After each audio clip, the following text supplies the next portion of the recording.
आज का पहला प्रश्न है कि भारतीय संविधान के अनुच्छेद 14 के संदर्भ में निम्नलिखित कथनों पर विचार करें। पहला है, यह भारत में विधि के शासन का मूल आधार है। यह एकमात्र मूल अधिकार है जो प्रकृति में निरपेक्ष है। कौन सा कथन सही है? केवल एक, केवल दो, दोनों या फिर दोनों नहीं। तो जो इसका सही जो आंसर है वो आपका है, या सही जो आंसर है वो आपका है ए ऑप्शन, मतलब कि केवल इसका पहला सही है, दूसरा गलत है। पहला कथन इसलिए सही है कि अनुच्छेद 14 विधि के समक्ष समानता और विधियों के समान संरक्षण का प्रावधान करता है और यह भारतीय संविधान के लिए विधि के शासन का मूल आधार है। ब्रिटिश न्यायविद जो हैं एवी डाइसी, उनका कहना है विधि के समक्ष समता का विचार विधि के शासन का सिद्धांत का ही एक मूल तत्व है। इसके लिए उन्होंने 3 अवधारणाएं प्रस्तुत की हैं। पहली अवधारणा है इच्छाधीन शक्तियों की अनुपस्थिति, यानी कि यदि किसी भी व्यक्ति को विधि के उल्लंघन के अलावा किसी अन्य कारण से दंडित नहीं किया जा सकता। दूसरा है विधि के समक्ष समता अत्यावश्यक है।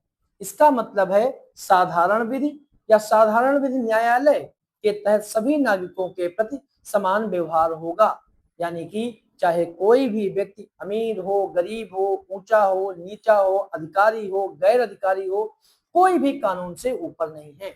तीसरा है व्यक्तिगत अधिकारों की प्रधानता, यानी कि संविधान व्यक्तिगत अधिकारों का परिणाम है, जैसा कि न्यायालयों के द्वारा इसे परिभाषित और लागू किया जाता है, न कि संविधान व्यक्तिगत अधिकारों का स्रोत है।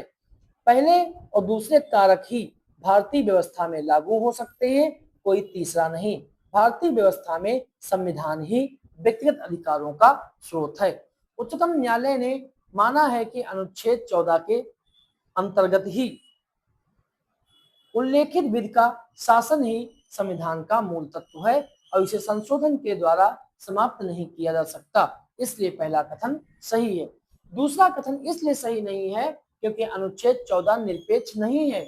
इसके कुछ संवैधानिक निषेध भी हैं और अपवाद भी हैं, जैसे कि अनुच्छेद 361। अनुच्छेद 361 में राष्ट्रपति और राज्यपाल को कुछ छूट भी दी गई है, जैसे राष्ट्रपति या राज्यपाल अपने कार्यकाल में किए गए किसी भी कार्य या निर्णय के प्रति देश के किसी भी न्यायालय में जवाबदेह नहीं होंगे। राष्ट्रपति या राज्यपाल के विरुद्ध उनके पदावधि के दौरान किसी भी न्यायालय में किसी भी प्रकार की दंडिक कार्यवाही प्रारंभ नहीं की जाएगी। तीसरा है राष्ट्रपति या राज्यपाल की पदावधि के दौरान उनकी गिरफ्तारी या कारावास के लिए किसी भी न्यायालय से कोई प्रक्रिया प्रारंभ नहीं की जा सकती। राष्ट्रपति या राज्यपाल के विरुद्ध उसकी पदावधि के दौरान 2 माह की लिखित सूचना के बाद ही कोई भी दीवानी कार्यवाही, सूचना के बिना कोई भी दीवानी कार्यवाही प्रारंभ नहीं की जा सकती। संसद और राज्य विधानसभाओं के सदस्यों को भी कई ऐसे विशेषाधिकार मिलते हैं। युद्ध के समय शत्रु देश के नागरिक न तो भारतीय न्यायालयों में मामले दर्ज कर सकते हैं, न ही अन्य बंदियों के समान अवसर का दावा कर सकते हैं। विदेशी संप्रभुओं जैसे राजदूत और विदेशी दूतावास के कर्मचारियों के विरुद्ध भी भारतीय न्यायालय में मुकदमा नहीं किया जा सकता। तो इसके अपवाद हैं। इसे सही आंसर जो है वो ए ऑप्शन है। अगला प्रश्न है, संविधान सभा के संदर्भ में निम्नलिखित कथनों पर विचार करें। पहला है संविधान सभा का गठन माउंटबेटन योजना के तहत किया गया। इसमें आंग्ल भारतीय समुदाय से कोई भी संबंधित सदस्य नहीं था। तो कौन सा कथन सही है? केवल एक, केवल दो, दोनों या फिर दोनों नहीं। इसका सही जो आंसर है वो आपका है डी ऑप्शन। इसके दोनों कथन जो हैं गलत हैं, क्योंकि संविधान सभा का गठन जो है कैबिनेट मिशन योजना के आधार पे हुआ था। कैबिनेट मिशन जो है 1946 में आया था। इसके अध्यक्ष पैंथिक लॉरेंस हैं, जबकि 2 सदस्यों में एवी अलेक्जेंडर जो नौसेना मंत्री थे और स्टेफोर्ड क्रिप्स जो व्यापार बोर्ड के अध्यक्ष थे।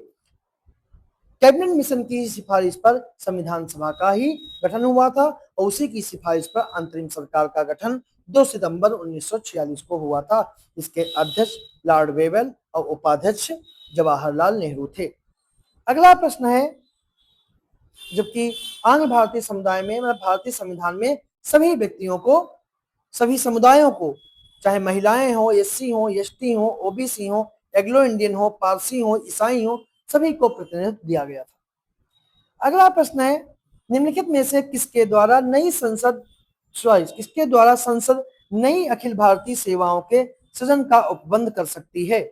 लोकसभा में साधारण बहुमत से पारित साधारण कानून के द्वारा, राज्यसभा में उपस्थित और मत देने वाले सदस्यों में से कम 2/3 सदस्यों के द्वारा समर्थित संकल्प के द्वारा, प्रधानमंत्री की सलाह पर राष्ट्रपति के आदेश के द्वारा, या अनुच्छेद 368 के अंतर्गत संविधान में संशोधन के द्वारा। तो जो इसका सही जो आंसर है वो आपका है बी ऑप्शन। ऐसा इसलिए है कि संविधान सभा के अनुच्छेद 312 के तहत यदि राज्यसभा ने उपस्थित और मत देने वाले सदस्यों में से कम 2/3 सदस्य के द्वारा कोई संकल्प यह घोषित कर देता है कि ऐसा राष्ट्रहित में करना आवश्यक है, तो संसद विधि के द्वारा एक से अधिक अखिल भारतीय सेवाओं का सृजन कर सकती है। अगला प्रश्न है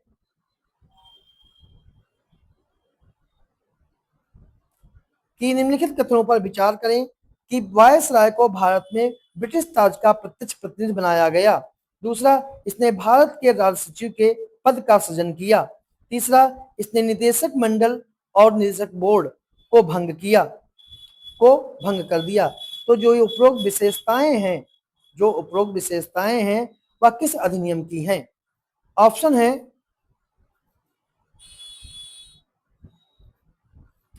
है 1858 का अधिनियम, दूसरा 1861 का अधिनियम, तीसरा 1892 का अधिनियम और चौथा 1909 का अधिनियम। तो जो इसका सही जो आंसर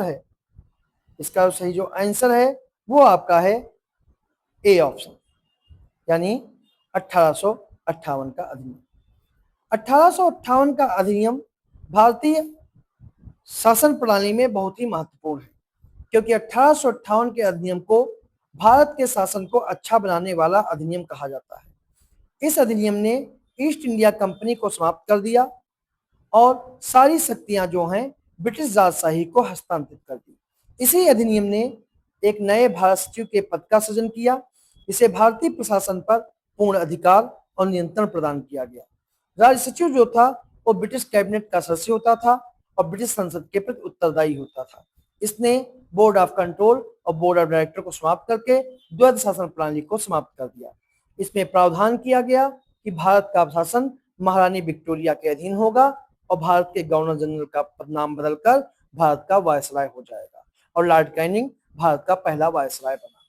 भारत सचिव की सहायता के लिए 15 सदस्यीय भारत परिषद का गठन होगा।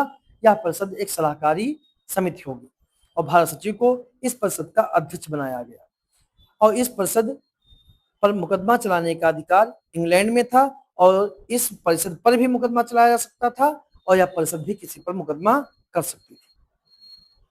अगला प्रश्न है, संघ लोक सेवा आयोग के संदर्भ में कौन सा कथन सही है कि इसे चयनित उम्मीदवारों के सेवाओं के वर्गीकरण और कार्य प्रबंधन के लिए अधिकृत किया गया है। यह अपने कार्य निष्पादन का प्रतिवेदन प्रतिवर्ष संसद के समक्ष प्रस्तुत करता है। तीसरा, भारत के राष्ट्रपति के आदेश पर इसके कार्यक्षेत्र का विस्तार किया सकता है। तो इनमें कौन सा कथन सही है? 1 और 2, 2 और 3, केवल 3 या फिर कोई नहीं? तो जो इसका सही जो आंसर है वो आपका है ए। इसका सही जो आंसर है वो आपका है डी ऑप्शन। इनमें से कोई कथन भी सही नहीं है। ऐसा इसलिए नहीं है क्योंकि अगर बात करें संघ लोक सेवा आयोग की तो इसका वर्णन जो है संविधान के भाग 14 में दिया गया है। संघ लोक सेवा आयोग भारत का केंद्रीय भर्ती अभिकरण संस्था है। यह एक संवैधानिक निकाय है। संविधान के भाग 14 में अनुच्छेद 315 से लेकर 323 तक यूपीएससी की स्वतंत्रता, शक्तियां और कार्यों के अलावा इसके संगठन और सदस्यों की नियुक्ति और बर्खास्तगी का विस्तार से वर्णन किया गया है। पहला कथन सही इसलिए नहीं है क्योंकि यह अखिल भारतीय सेवाओं और केंद्रीय सेवाओं जिसमें ग्रुप ए ग्रुप बी में भर्ती से संबंधित है। साथ ही पदोन्नति और अनुशासनात्मक मामलों पर परामर्श किए जाने पर यह सरकार को सलाह भी देता है। सेवाओं के वर्गीकरण, वेतन और सेवाओं की स्थिति, कार्य प्रबंधन और प्रशिक्षण से इसका कोई संबंध नहीं होता है। इस तरह के मुद्दों को भारत सरकार के कार्मिक और प्रशिक्षण मंत्रालय के द्वारा प्रबंधित किया जाता है। दूसरा कथन इसलिए नहीं सही है क्योंकि यूपीएससी राष्ट्रपति को आयोग के द्वारा किए गए कार्यों के बारे में प्रतिवर्ष प्रतिवेदन देता है और राष्ट्रपति ऐसा प्रतिवेदन प्राप्त होने पर उन मामलों के संबंध में यदि कोई हो जिसमें आयोग की सलाह स्वीकार नहीं की गई थी, ऐसी अस्वीकृति के कारणों को स्पष्ट करने वाले ज्ञापन सहित और उस प्रतिवेदन की प्रति संसद के प्रत्येक सदन के समक्ष रखवाई जाएगी। तीसरा कथन इसलिए सही नहीं है कि यूपीएससी को संसद के द्वारा संघ की सेवाओं से संबंधित अतिरिक्त कार्य सौंपे जा सकते हैं। संसद यूपीएससी के अधिकार क्षेत्र में प्राधिकरण, कारपोरेट निकाय और संसदीय सार्वजनिक संस्थान के निजी प्रबंधन के कार्य भी सौंप सकती है, लेकिन यह राष्ट्रपति के आदेश पर नहीं होगा, यह संसद ही कर सकती है। इसीलिए तीसरा कथन गलत है।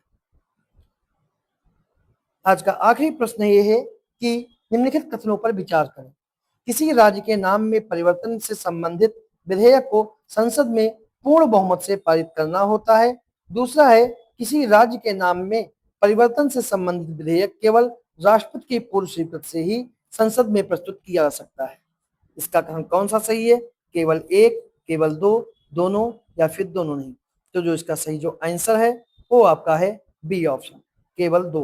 और दूसरा कथन सही है, ठीक है, दूसरा कथन सही है, पहला कथन गलत है, क्योंकि अनुच्छेद 4 यह कहता है कि अनुच्छेद 2 और 3 में किया गया संशोधन अनुच्छेद 368 के तहत संशोधन नहीं माना जाएगा। इसका अर्थ है कि इस तरह के कानून जो हैं साधारण बहुमत और सामान्य विधायी की प्रक्रिया के द्वारा पारित किए जाएंगे। इसीलिए पहला कथन सही है। और दूसरा कथन इसलिए सही नहीं है पहला, दूसरा इसलिए सही है कि अनुच्छेद 3 ये कहता है किसी राज्य के नाम में परिवर्तन, सीमाओं में परिवर्तन या विलय करने वाला कोई विधेयक भारत के राष्ट्रपति की पूर्व स्वीकृति से ही संसद में स्थापित किया जा सकता है। तो ये थे हमारे आज के कुछ प्रश्न।